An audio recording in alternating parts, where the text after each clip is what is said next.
დაბადება. თავი მე-14.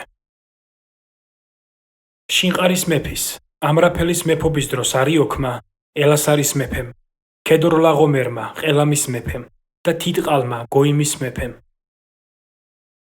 ომი დაიწყეს სოდომის მეფე ბერაყთან, გომორას მეფე ბირშახთან, ადმას მეფე შინაფთან, ცებოიმის მეფე შემებერთან და ბელაყის, ანუ ცოყარის მეფესთან.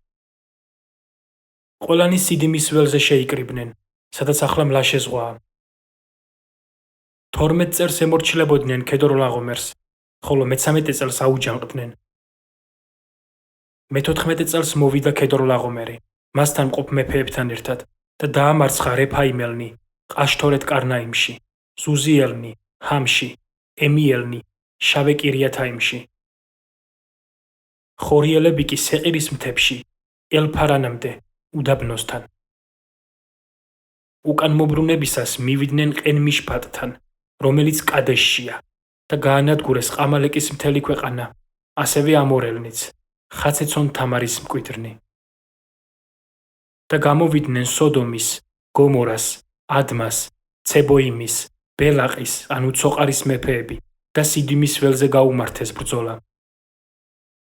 ყელამის მეფე ქედორლაღომერს, გოიმის მეფე თიტყალს, შინყარის მეფე ამრაფელს და ელასარის მეფე არიოქს, 5 მეფემ, 4 მეფეს.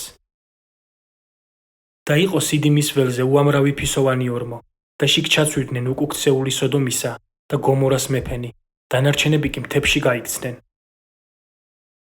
და წაიღეს სოდომისა და გომორას მთელი ქონება, მთელი მათი სარჩო-საბადებელი და წავიდნენ. ლოტიც, აბრამის ძმის წულით წაიყვანეს, მთელი მისი ქონებით ურთ და წავიდნენ. და მოვიდა ერთი რტოლვილი ებრაელ აბრამთან და შეატყობინა ეს ამბავი.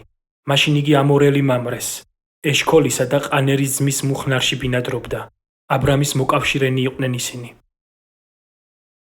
როცა აბრამმა მისი ძმისშვილის დატყვევების ამბავი გაიგო, აღჭურვა თავის სახლში შობილი 318 კაცი და სდია მტერს დანამდე. გაიყვნენ ღამე აბრამი და მისი კაცნი, დაამარცხეს ისინი და ხობამდეს დიეს, რომელიც დამასკოს მარცხნივაა. დაიბრუნა მთელი ქონება და თავისი ძმისშვილი ლოტიც, მისი ქალებითა და ქონებით ურთ. გამოეგება სოდომის მეფე შავეს ველზე, რომელსაც ახლა სამეფო ველს უწოდებენ, ქედორლაღომერსა და მასთან მყოფ მეფეებზე გამარჯვების შემდეგ. და გამოუტანა პური და ღვინო მელქისედეკმა, შალემის მეფემ და იყო ის უზენაესი ღმერთის მღვდელი. აკურთხა იგი და თქვა: კურთხეულია აბრამი უზენაესი ღმერთის, ცისა და დედამიწის მპყრობელის მიერ. კურთხეულია უზენაესი ღმერთი, რომელმაც ხელში ჩაგაგდებინა შენი მტრები და მისცა მას აბრამმა მეათედი ყოველივედან. უთხრა სოდომის მეფემ აბრამს: ხალხი მომეცი, ქონება კი შენთვის დაიტოვე. უთხრა აბრამმა სოდომის მეფეს: აღვაპყრობ ხელებს უფლისადმი, უზენაესი ღმერთისადმი, ცისა და დედამიწის მფლობელისადმი. რომ ძაბსა და ფეხსაცმლის თასმასაც კი არ ავიღებ იქიდან, რაც შენია, რომ არ გათქმევინო, მე გავამდიდრეო აბრამი. გარდა იმისა, რაც ჭამეს ჭაბუკებმა და რაც ჩემთან წამოსულებს ხვდათ წილად, ყანერმა, ეშქოლმა და მამრემ თავთავიანთი წილი წაიღონ.